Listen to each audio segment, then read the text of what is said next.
Ladies and gentlemen, we are at podcast number 5, 6. Wow. I think I'm pretty serious about this right now, aren't I? Hello, everybody. Welcome to the Momentous podcast. I'm your host, Josh Morgan. So in today's podcast, we're going to be talking about getting your first sponsorship deal. What was my experience? What have I learned? And yeah, let's get right into the podcast. So my first sponsorship deal. I remember the day to the T. I was getting a manicure. That's right. Men get manicures. They do. It's not something I do too often, but it was probably the first time I ever did a manicure. I was like, my hands were in pretty bad shape, so I needed to get it done. All right. And I was with my mom. Yeah, I was with my mom at the nail salon. I was a little embarrassed, I'm not going to lie. So we're getting our nails did, right? We're getting them done. And while they're working on one of my hands, I have my other hand, holding my phone. And I'm just going through my emails. And this was like 2015, I believe. No. Earlier, 2011. Yeah, I don't know why I said 2015. I guess that was like a pretty intense time in my life. But 2011, 2012 estimates here, okay? Nail salon with my mom. You guys got that part. I'm going through my emails on my phone, and this company called Varanus. Varanus. It's a type of lizard. I looked it up. And they make motorized sliders. They're based in Poland. They reached out to me. They said they wanted to send me some equipment to review, and this equipment cost over $2,500. So it was a pretty big deal. I literally read this email and I was like, I'm so excited.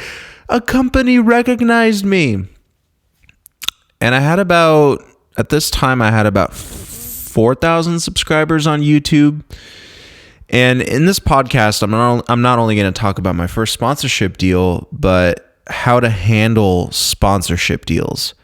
Because most of these companies are looking to get free exposure in exchange for a product. Okay.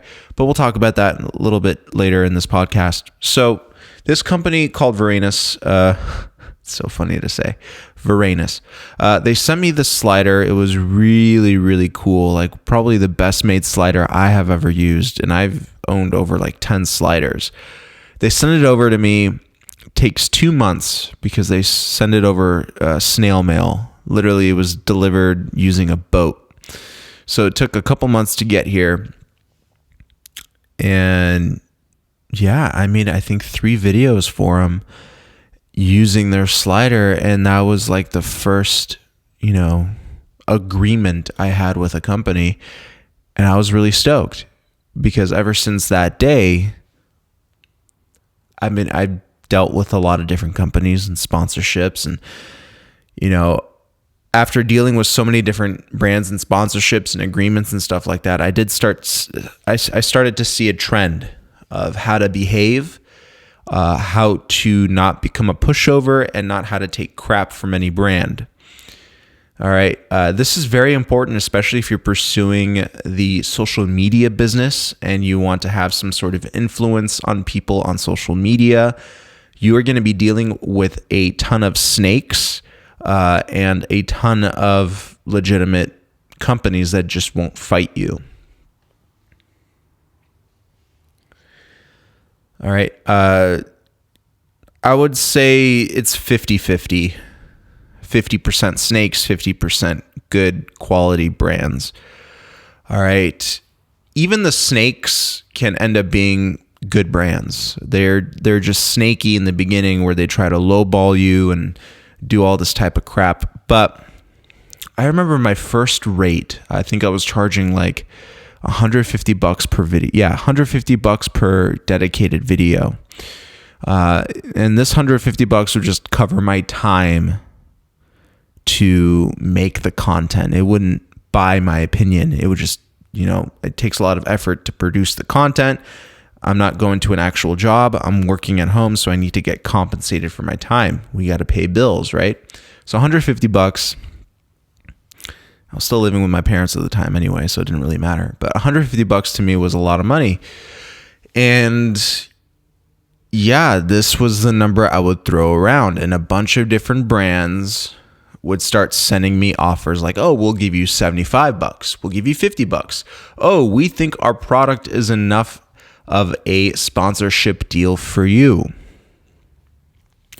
And some of the products would be lame products like a little tabletop tripod or like a Bluetooth remote controller for your phone or for your camera. And it was just like, it was cool in the beginning, but then it started to wear off as my YouTube channel progressed.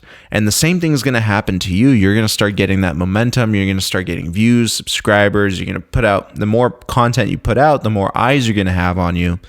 And eventually you're going to come across brands, multiple brands are going to reach out to you, and they're going to start, trying to fish for where your weak spots are at. So $150, you're going to be dealing with brands that are going to start talking you down. Now, the higher the price, the more they're going to want to negotiate with you. You need to be strong. If you really think your content, your production quality is worth the price that you're putting out, then you got to stick with your guns. You got to do it. You cannot be scared to lose a brand deal simply because you want to make money. I learned this actually not that long ago. You got to stick by your guns. From the company's perspective, they're a business. They're trying to watch out for every expenditure. I get it. I understand why businesses try to lowball and why they try to do the things that they do, the snakiness. But I'm not a company per se. I don't produce products. I offer a service. So it's basically like hiring a plumber and asking them to do it for half their rate. Why the hell would the plumber want to do it for half the rate?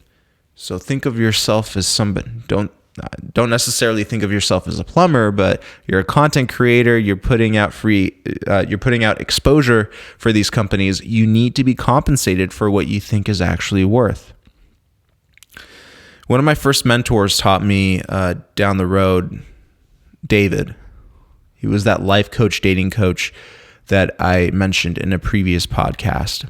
You can check out my previous podcast, by the way, and catch up on some of the things I mentioned in this video.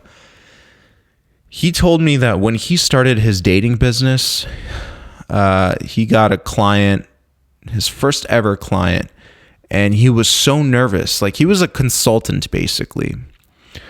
And I don't necessarily know the details behind how he got this client, but I remember his reaction, what he told me, how he acted with his first client. He was very nervous, and he didn't know how much to charge.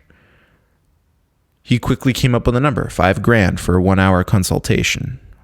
$5,000. The dude paid it. $5,000.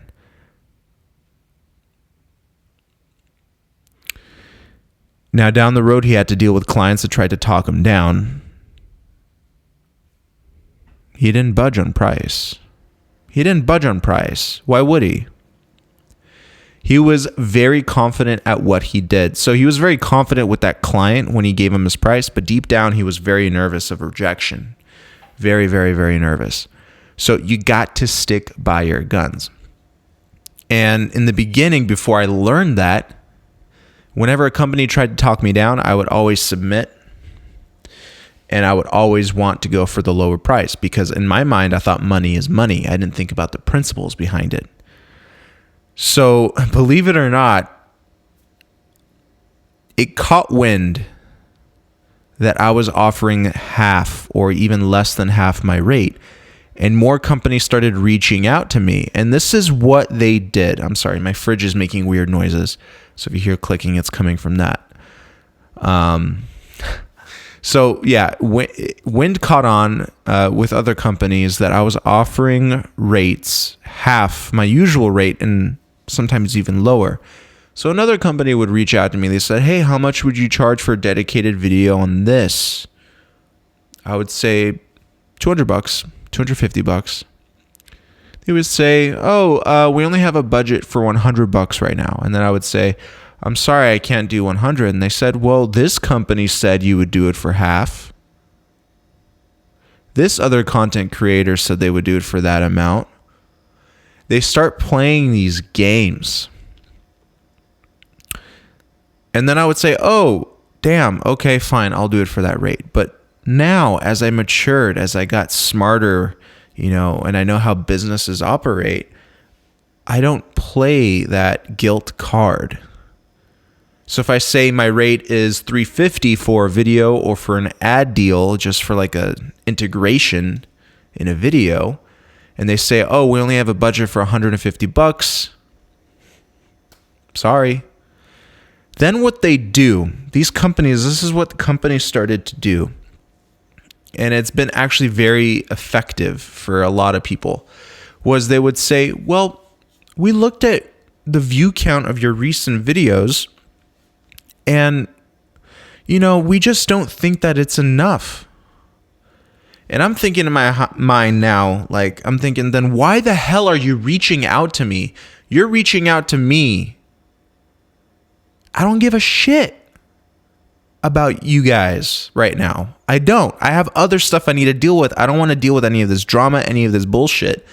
You're reaching out to me for a service. And you're telling me that my views are low, this and that. You're giving me excuses as to why you can't pay my rate. Then why are you reaching out to me? And then why are you persisting on trying to work with me? This is what companies try to do. You need to be strong with your negotiation. You cannot let companies take advantage of you. And this is what I see all the time. I see it to this day. Companies still say, oh, you're only getting this amount of views for this.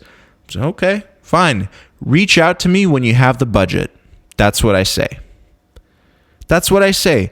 And 90% of the time, the companies, they go quiet for a couple of days, perhaps even a couple of weeks. Then they come back with another email and they say, okay, we'll work with your rate. That's what they do. They play the guilt card, then they go quiet.